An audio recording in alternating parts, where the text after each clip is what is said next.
Hello मित्रांनो, नमस्कार. मी S Chavan. जीवनात अनेक समस्या असतात. त्या समस्या दूर होतातच, पण काही लोक त्या समस्यांना घाबरून आत्महत्येचा मार्ग पत्करतात. डॉक्टर ॲडलर असे म्हणतात की आत्महत्या करण्याची जी प्रेरणा आहे न्यूनगंडामधून निर्माण होते. आणि पुढे ते म्हणतात की आपलं अपयश लपविण्यासाठी काही लोक आत्महत्या करतात. काही लोकांना असं वाटतं की आपल्यावर जे संकट आलेलं आहे आणि समाजामध्ये जी आपली स्थिती आहे ती आपण सांभाळू शकत नाही.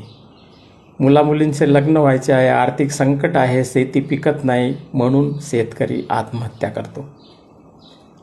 एखादा गंभीर आजार असेल, उदाहरणार्थ कॅन्सर, त्यामधून सुटका करून घेण्यासाठी काही लोक आत्महत्या करतात. अशा अनेक समस्यांना कंटाळून पळवाट शोधणारे लोक आत्महत्या करतात. जे लोक मनोविकृत आहेत त्यांची संख्या 20-25% आहे आत्महत्या करणाऱ्यांची. परंतु इतरांनी सुद्धा घाबरून जाऊन आत्महत्या करू नये.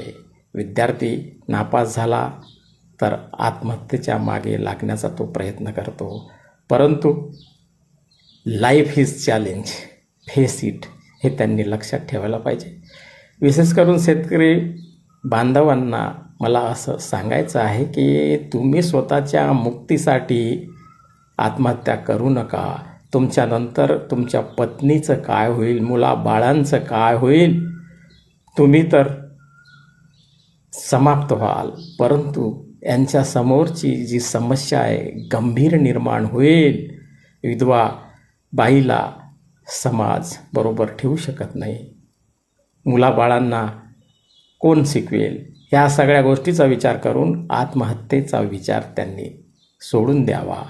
आत्महत्या करणे हे कोणत्याच समस्येवरील उपाय नाही.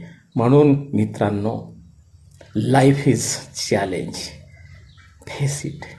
हे जीवन आपल्याला जगण्यासाठी मिळालेलं आहे, त्याचा पुरेपूर वापर केला पाहिजे आणि त्याला समाप्त करण्याचा विचार आपल्या मनामध्ये नाही आणला पाहिजे.